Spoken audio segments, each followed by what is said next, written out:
সত্য ঘোষণা করে? জি ইনশাআল্লাহ তাআলা আমরা জানবো। আপনার এই সুন্দর গুরুত্বপূর্ণ একটি প্রশ্ন আমরা পেলাম সম্মানিত ভাই। যে মুহূর্তে আমরা বিরতির আগে আমরা প্রশ্ন পেয়েছিলাম, আমাদের রিফাত ভাই প্রশ্ন করেছিলেন যে উনি সহিহ হাদিস মোতাবেক নামাজ পড়েন, রফে আদাইন করেন, বুকে হাত বাঁধেন। এখন স্থানীয় কিছু লোকজন ওনাকে একটু করছেন, বিষয়টা আসলে প্রথম কথা যেটা বুঝতে হবে যে আমরা আমাদের সমাজের মানুষেরা যে নামাজ পড়ে এটা সহিহ হাদিস মতো একেবারেই নয়, এটা এরকম নয়। দ্বিতীয় যেটা বুঝতে হবে যে কিছু কিছু বিষয়ে, যেমন ভাই দুটো কথা বলেছেন, বুকে হাত বাঁধেন, যে আসলে সহিহ বুখারী সহিহ মুসলিমের কোন সহিহ হাদিসে হাতটা কোথায় বাঁধতে হবে বলা নেই।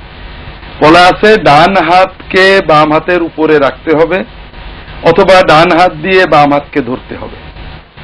রোজ সাইদ জেরা, এইটা কোন জায়গায়, এখানে না এখানে, এটা সহিহ কোনো হাদিসে বলা নেই, বুখারী মুসলিমের হাদিসে তো নয়।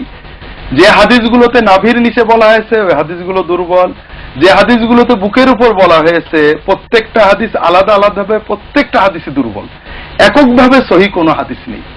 এখানে একটা তাউসের একটা মুরসাল হাদিস আছে, আর একটা অন্য হাদিস মুআম্মাল ইবনে ইসমাঈলের লেখা ইবনে খুজাইমার আছে, ইবনে আইমের রিওয়ায়াত করা। এই দুটোর সমন্বয়ে এই বুকের উপর হাদিসকে কোন কোন মুহাদ্দিস সহিহ বলেছেন।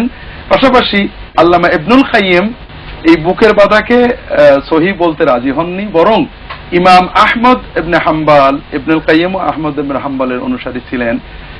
ইমাম আহমদ ইবনে হাম্বল নাভির নিচে বা উপরে বাঁধতে বলেছেন, বুকে বাঁধাকে তিনি মাকরু বলেছেন, যে কারণে ইবনুল কাইয়িম বুকে বাঁধার হাদিসকে সহিহ বলতে উনি আপত্তি করেছেন। লাম ইয়াকুল আলা সদরিহি ইল্লা মুআম্মাল, এই একমাত্র ব্যক্তি ছাড়া কেউ বুকের উপর কথা বলিনি, সে দুর্বল।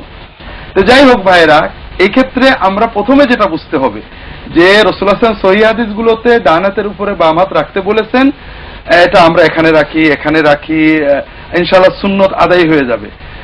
সবগুলো হাদিস মিলালে বুকের উপরটা অধিক বা বুকের কাছাকাছিটা, মানে যেহেতু বলা হয়েছে জেরা, নাভির নিচে পর্যন্ত যায় না, এই কাছাকাছিটাই জোরালো হয়। সহিহ হাদিসে জেরা বলা হয়েছে, এখানে রাখার কথা।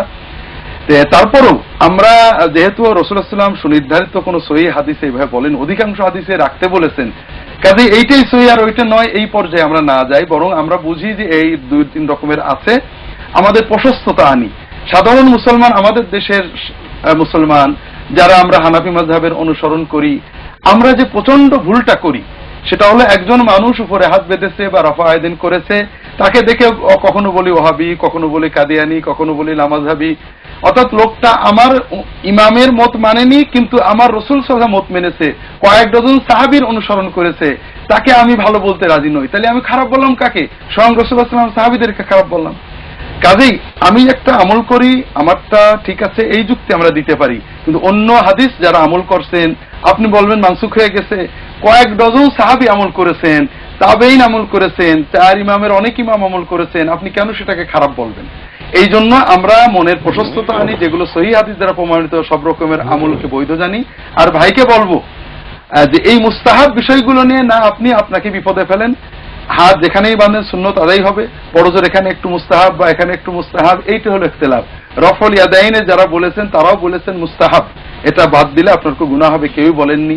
তো এই জন্য মুস্তাহাব বিষয়গুলো নিয়ে ঝগড়া করে আপনি যদি পালন করতে পারেন আলহামদুলিল্লাহ, না হলে এই বিব্রতকর পরিস্থিতিকে বাঁচার জন্য আপনি বাদ দিতে পারেন, ইনশাআল্লাহ কোনো গুনাহ হবে না। আল্লাহু আ'লাম। আল্লাহ তাআলা